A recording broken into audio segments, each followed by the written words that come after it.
Hi folks, a very warm welcome to you.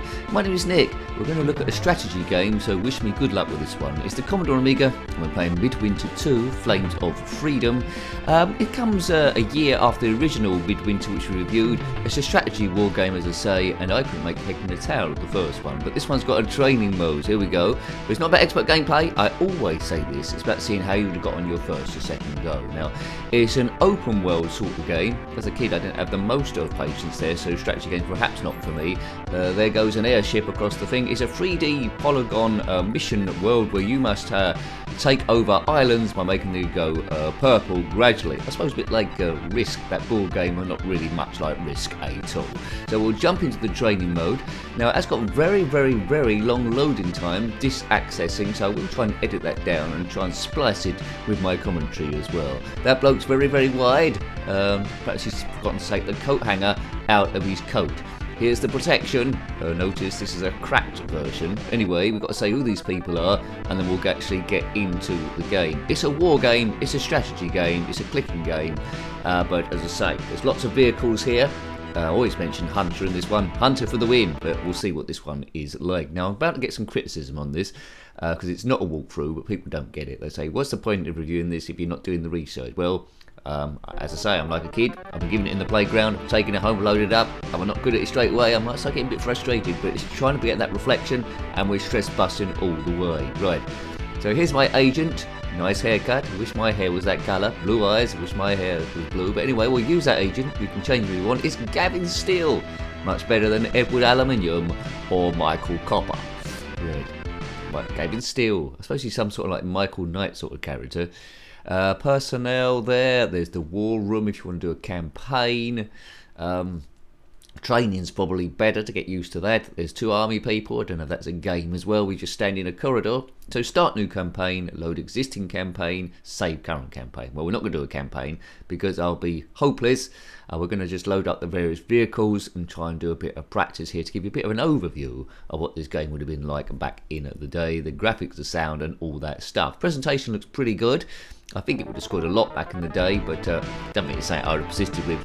But it would reward you massively if you stuck with it, and the manual would have been huge, I would have thought. So here's all the stuff we can practice. Strategy, escaping, land, amphibious vehicles, air, sea and firefight.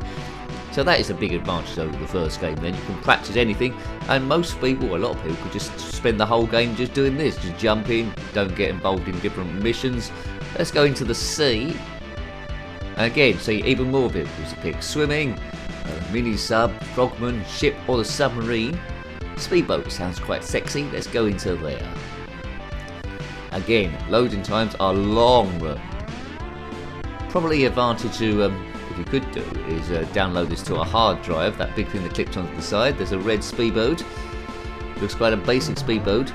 Get ready, hang on to your haircuts. If you've got a speedboat, if you want it on Bullseye, that quiz show, then comment below. Right, here we go. Where the hell are we? Well, we're on water.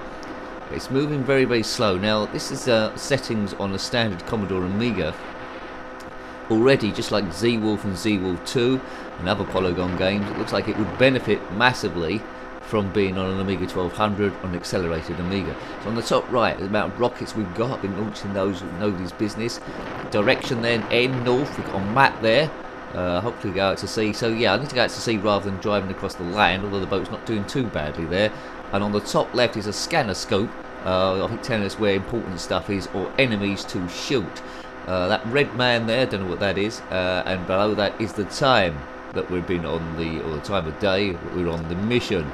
Green arrow, you can see that's our direction.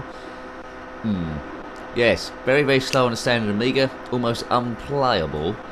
So don't do it on a standard Amiga like what I'm doing. Graphics on this look a bit ropey. If you look at the cockpits of Test Drive 2 compared to the speedboat here, but maybe they had to do it to program all this moving about. Best polygon game, Hunter. I always mention it in all of these sort of like stuff.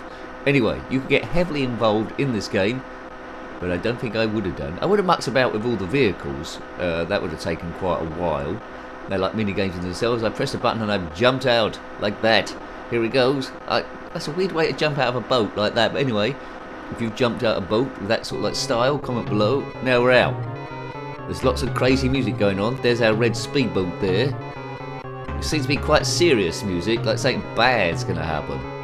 If you was walking along normally on your own, it's like in the woods, and you start hearing this music, you just like think, hang on a minute.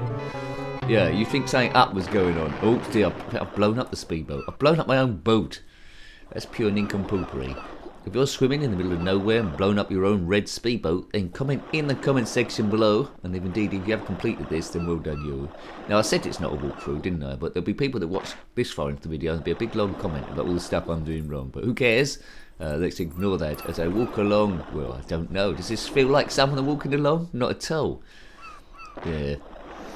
It's a landmark game, the Midwinter games, but it hasn't aged particularly well. If you're someone in your early 20s watching this, you'll think it's darn awful.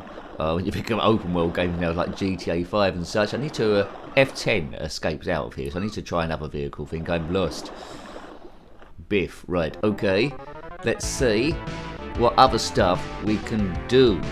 So getting a general idea of it, Frontier Elite was probably my favourite polygon game. That moved quite slow as well at times, but I can forgive that because my brain was adding stuff on like I was a space adventurer. What kills this game for me a little bit, which you're not quite seeing because it makes it the dullest video ever, is the huge loading times between each bid. Let's go to a firefight. What's that? I don't know. Is it a boat? Is it a plane? Is it an insect? Is it, I don't know, is it something Batman would throw at the Joker? God knows. Right, away we go again. Looks quite similar to before. Don't know if I'm going over the land or the sea, but I think there's something shooting at us. We're in the sea. Look at the map above there, the top there. So we're in some kind of crazy hover machine. We need to find out what's shooting at us and then blow that up as well. When I fire stuff, there's lots of round booming things. I think we're lambs to the slaughter here. Oh, goodness gracious, great balls of cheese. There's an airplane there just gone past. Yeah, the frame rate is really killing this, and the load rate's really killing this. It's not really, I've died. It's not really working. Although they advertise it to work on an Amiga 500, it's not working there. Even with a megabyte of chip RAM upgrade, you need the processor speed. Without this processor speed, forget this. Amiga 1200 or maybe above, Amiga 3000, it might be zipping along, there might be a bit of play. But yeah, it's like staccato. It is a bit like in slow motion. I wouldn't have played this. I can see it's clever, but I wouldn't have played this a great deal back in the day. If you're liking your Commodore Amiga stuff, we've reviewed quite a lot of games. I'm reviewing the Midwinter games due to recommendations, but I was always a little bit worried about it. But that's the only reason. But yeah, if you like Amiga games, we've reviewed quite a few. If you want to see them, let's just do something else there. If you want to see them, get into your, click on my username, takes to the channel page, look in the playlist tab, Commodore Amiga with there with a load of other stuff. But there's certainly a lot of stuff to choose from here.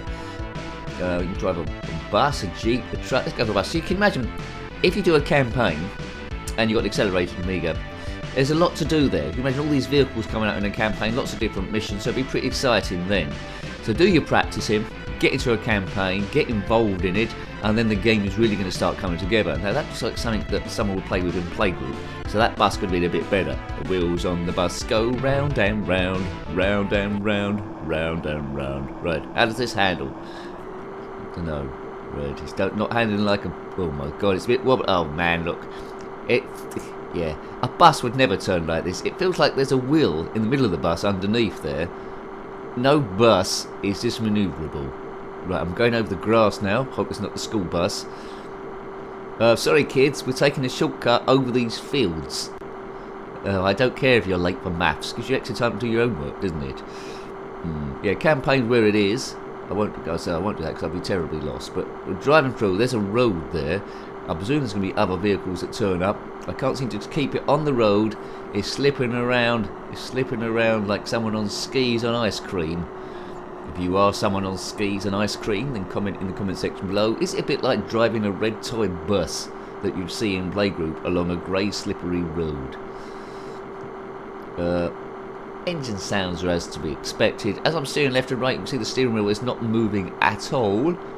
So I don't know what's happening there. Maybe they should have not put the steering wheel there if it's not going to move. Never mind. I don't think there was a Midwinter 3 that I'm aware of. This is moving a little bit quicker than the speedboat phase, but the manoeuvrability was rubbish. Let's get out of there. Do. Yes. If you watch this far into the video, which is basically me mucking about, talking nonsense, trying to make head and a tail of this, then it might be that you like this stress busting stuff. Let's do an escape thing. Then please subscribe. A massive thank you to those that have subscribed so far. Escape. Now this should be exciting, shouldn't it? Hang on to your haircuts. We're going to try and do a daring escape. So if you watch the video, this is good. The secret police have captured you. Oh dear, and you're lounging in your cell waiting for a chance to escape. Right, there's the woman there. How do I escape? Looks like you can bribe, you can fight. Looks like you can wear makeup and kiss someone. Right, this is a bit like a campaign. Hope it's nice and long. Let's try kissing. You tries to seduce Irving. Oh dear me. Yeah. That was good.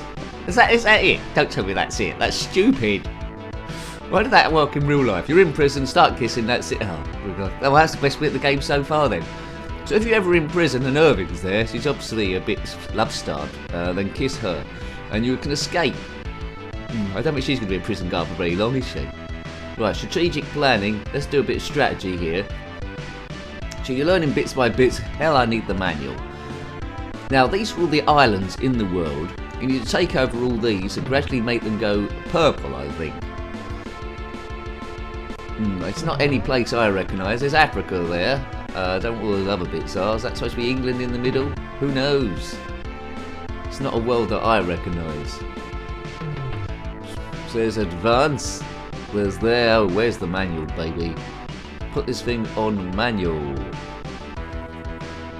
I think like in Power Monger, you directed your armies around. This game I did play quite a bit. Check that review, reviewed it on the Commodore Amiga. It's probably my favourite war strategy game because I played it the most, I guess. You go around a map on that, killing sheep and recruiting people from villages, taking over stuff, building catapults and all that. That's much more accessible. That's like an isometric 3D world. There's our men advancing there, taking over stuff gradually, but this isn't the actual campaign. It's basically what you can sort of like do. So you need to turn the whole map that colour, and then you're off and running. If you have completed Midwinter II, Flames of Freedom, then comment in the comment section below. How long did it take you? How long is an average campaign? Right, have I got time to show you one last thing maybe? I'm not going to show you everything, because this video will go on too long for someone that doesn't really know what they're doing. There's a helicopter there. There's an air thing. Right, so biplane, helicopter, zeppelin, balloon, that could be boring, a rocket bike, or a parachute. Maybe I can just do a quick parachute down. Do a quick parachute down, we'll end the review there. That sounds exciting, parachuting down. That'd be a good way, a good finale for this strategy war polygon sort of affair. Boo, boo, boo, doo, boo. Right, here he is, man with no feet, no hat, arms questionable, and no parachute either. That seems like a bad recipe for skydiving. Right. Am I parachuting down? I was expecting to be in a plane or having a set views of... this doesn't feel like parachuting. I'm not even moving down. I've just randomly turned up in the middle of a field. Hope I'm not trampled by cows. That's crazy. Well, I think we will leave it there. I don't know what the hell is going on, but this certainly isn't parachuting. I'm going down a bit there. It certainly doesn't feel like parachuting anyway. Hope you like having a look at that one. There's a lot to know, but good that it's got training over the first game. A bit bewildering at times, but if you persist with it, it's a good war strategy game. I wouldn't have played it a great deal because I wouldn't have had the patience. But anyway, hope you like having a look at that. That was Midwinter II, Flames of Freedom on the Commodore Amiga, published by Rainbird in 1991, and developed by Maelstrom Games. Got any comments about this game, similar games, or anything retro, then by all means put that in the comment section below as the big tank gets them all away. You're more than welcome. Until next time, take great care of yourself, and a very fond goodbye. This isn't parachuting, is it? At all. Goodbye. What's that? I don't know. Is it a boat? Is it a plane? Is it an insect? Is it... I don't know. Is it something Batman would throw at the Joker? God knows.